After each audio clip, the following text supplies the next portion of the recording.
Hi everyone, it's me Tim.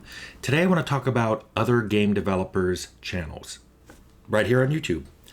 A few weeks ago I did a video on this channel's third anniversary where I mentioned I was nearing the end of the channel. I have some more videos I'm going to do, but I'm running out of stories to tell, or that I want to tell, or that I can tell. And when I'm done, I just want to be done. And I happened to mention that there were a lot of other good game development channels here on YouTube.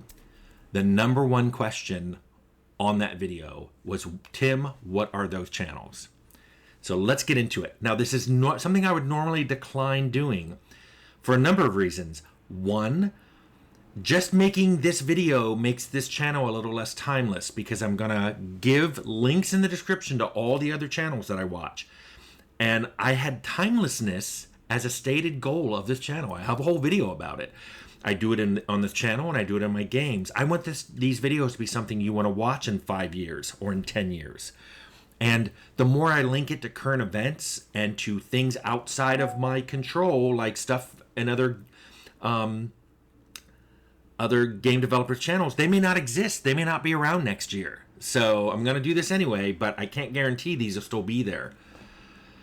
The other reason I didn't want to do this list is it's not comprehensive. This is not a uniform, objective cross-section of all other game development channels that are on YouTube. It is who I watch. And for each person, I'm going to tell you why I watch their channel, so you have a good idea of why I selected these people. Also, it's Fun Friday, and I figured, you know what? Okay, I'll do this as a Fun Friday because so many people asked. I will say that there are these people I've picked. I want to tell you who they are in general. These are not game reviewers. These are not gameplay streamers. These are actual game developers who have made games and now talk about their experience making games in the area of their expertise. This is one of the reasons I like listening to them, is because they are speaking from experience, and it's experience I don't have. So yeah, there's some designers on here, but there's also producers and artists who have experiences at companies and on projects I've never done anything with. So with that in mind, let's dive into it. The first one I want to talk about, Josh Sawyer. He has a channel right here on YouTube. More of you should watch it. I've worked with Josh since 2011, so for 15 years now. I will tell you right up front, Josh and I have very different design philosophies. Josh loves reading historical nonfiction. He's very much into balance and referencing historical events and making up things that have some sort of basis in history. I don't. I make stuff up. And I don't really care about balance. I care about fun. But I will tell you, neither of these is the best way to do it, which is good. It's good that there's people out there doing different games. The advantage of Josh's balance approach is, one of the things I really care about is that if you make a character build, it can finish the game. Making a balanced approach where the different character builds you can make are roughly balanced with each other means if one can finish it, they probably all can finish it. It also means you don't have a lot of ability to make overpowered characters. I think that's fun. A lot of you are like, the game lost. You just make this is the only character you should make in the game, and then it's not fun because you just roll over everything. So very different design philosophies. I also think he's very articulate. So if you watch his channel, he's very good at explaining why he does what he does. Second channel I want to talk about, Mark Darrah.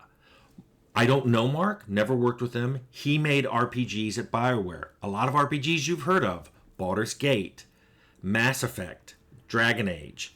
He worked on all of those. He's done scripting and he's done production. So he has a really interesting view on those games, not only historically, but modern games now. And he has the view not only as someone who rolled up his sleeves and got his hands dirty and was in there making stuff, but also someone who had to control the schedules and watch the entire game's development from a bird's eye view to make sure it actually got across the finish line. Something a lot of developers aren't that good at. So that's a good channel for you to watch. Similarly, Frier has a channel. She's a producer. She's been on a lot of games that you've you've played, and not RPGs, so very different take on the game industry than I have. She's also worked like at Xbox, and so she's done things, especially console games, which I have a very limited experience with. She has a lot more experience with that. And as a producer, she has some stories to tell. And as a woman in the industry, she has some stories to tell that I don't have those experiences. I've often told other developers to watch Laura's channel. And I've been watching it since the very beginning. And the funny thing is, I've had other people contact me and say, you really should watch Laura Frier's channel. And I'm like, I've been there since the beginning. Don't tell me to watch Laura Frier. I've been watching her since she started. So, very good channel. Highly recommend it. The fourth one is, it's called Indie Game Clinic. It's run by Dr. Joe. I discovered his channel accidentally about 6 months or a year ago, within the last year. What I like about it is he not only has experience as a game designer, but his experience is in the indie sphere. And he knows a lot about indie development and how it differs from the kind of development I did, which was the publisher contractor model. And he goes into details. He has a lot of videos where he'll go through an actual game, talk about its design, talk about what's hitting and what's missing. So it's really good, especially if you have decided, I'm not going to go into the industry because I don't like it. I'm going to be an indie. Watch Dr. Joe's channel. Watch Indie Game Clinic. It'll be good for you. The fifth one I want to talk about is an artist named JP Couvert. Don't know JP. JP doesn't know me. I like watching his channel because A, he's an artist, and he's super passionate, and he's fun, and he loves doing it, and he shows you how to do it. He has so many videos on like, I'm going to show you how to draw a character. I'm going to show you how to draw a map. Now, he primarily does tabletop, which, of course, is very interesting to me. I like tabletop, too. So what is interesting about this channel is his experience is entirely outside of my sphere. An artist for tabletop. Here's how much I like it. I've tried drawing some maps. I'm not good at it, but I've tried because he seems to have so much fun doing it. And he explains it all. And just when he was drawing a map and he started in pencil and then he went over with different weight pens for the walls, for the furniture, for the cross hatching. And he used different weight pens and he explains what they are and he shows you them.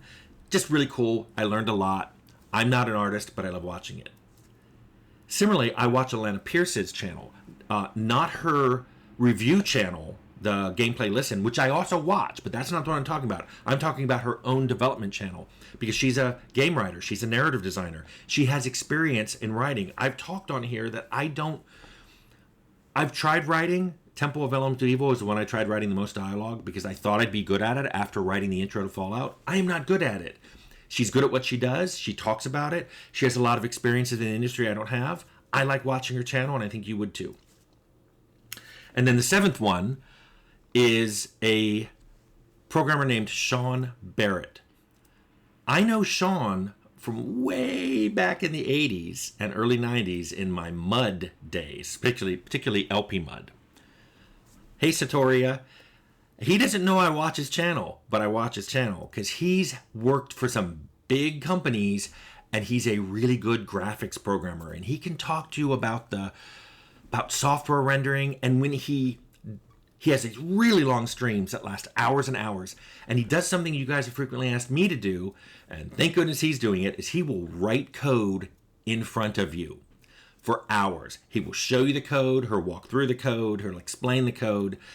People always go, well, Tim, I want to learn how to code. I'm like, well, there's so many channels like this. Watch one like that. There's a lot out there. Sean knows his stuff, and I think you could learn a lot from watching someone who's done this for decades, explain to you the algorithms, and then show you how to code them. Anyway, those are my 7 other game developer channels that I watch. And how do you know I like these channels? I'm a subscriber on all of those. So I hope you look into them. I will link them all in the description below. And I hope this helps you guys see game development, not just from my viewpoint, but from a lot of other viewpoints of people who worked at different companies, different size companies, and different roles within those game companies. Anyway, that's my talk on other game development channels.